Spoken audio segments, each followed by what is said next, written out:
小朋友，你是否有很多问号？为什么今天在这看漫画？我觉得。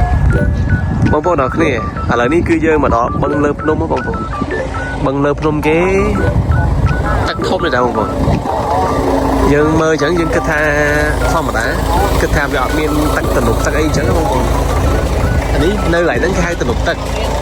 ហើយក៏មានបឹងនៅហ្នឹងអញ្ចឹងខ្ញុំអាចគិតថា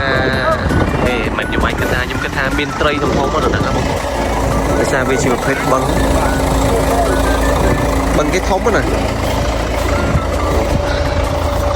នៅលើកំពូលភ្នំបូកគោបងប្អូនកន្លែងដើរលេងច្រើនខ្លាំងមែនតើស្ដាយយើងពេលវេលាយើងមានតិចព្រោះខ្ញុំមកខ្ញុំវិលល្ងាចបងប្អូនអត់ស្នាក់នៅនឹងទេអញ្ចឹងអ្វីដែលយើងអាចធ្វើបានគឺយើងត្រូវតែថតរូបឲ្យបានច្រើនមិនថារូបមិនថាវីដេអូទេ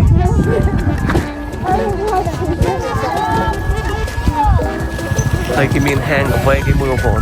ហើយកន្លែងហ្នឹងបើតាមដឹងដូចជាគេមានលក់អាហារសម្រន់ដូចជានំប៉័ងដាក់សាច់នំប៉័ងអីចឹងណាហើយគឺយើងមើលសិនណាទេសភាពក៏មើលទៅមើលអីក៏មើលទៅសាច់តែចិត្ត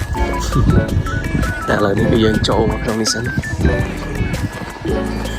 គេអត់ឲ្យជីទូកបងប្អូនបើសិនជាគេឲ្យជីទូកល្អនោះអាទូកទេគេនោះគេមានទូកមានអីគេតាមានដំបូលមានអីតែខូចអស់មានលក់ចំណីត្រីនេះតែប្រហែលជាគេអត់លក់ទេបឹងនេះធំណាស់បឹងនេះនោះប្រហូតដល់តែមើលទៅវាផុតទៅពេលផ្នែកនោះដល់បន្លាយហ្នឹងបឹងនេះធំមែនតើឥឡូវយើងដើរទៅមើលមកតិចសិនទេទឹកគេថ្លាល្អបងប្អូនយើងទៅមើលគៀកសិនអត់ដឹងថាថ្លាកម្រិតណាទេតែសំខាន់យើងទៅមើលគៀកសិនទឹកគេមិនមែនថ្លាអីបែបប្រាំងក្រហមបងប្អូននេះមានកូនត្រីគេមានត្រីធំៗទេនោះអូននោះថាឃើញត្រីធំនោះគេឃើញត្រីបងប្អូនច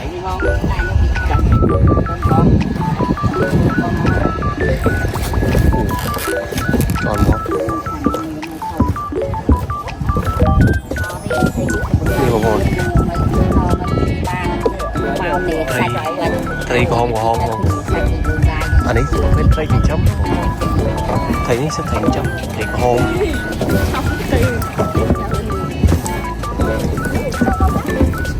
ដែរទុន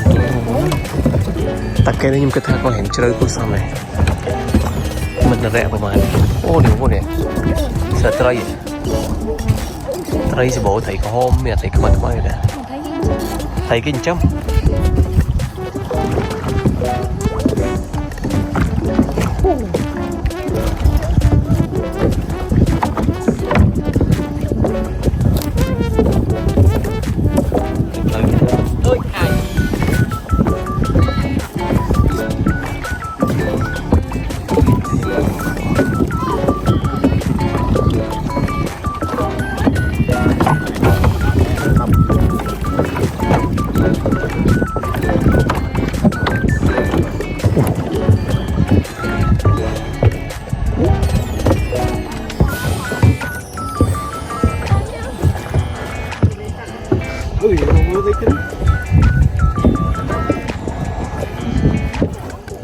ទឹកគេក៏ហមវាដឹងថាទឹកជំនឿ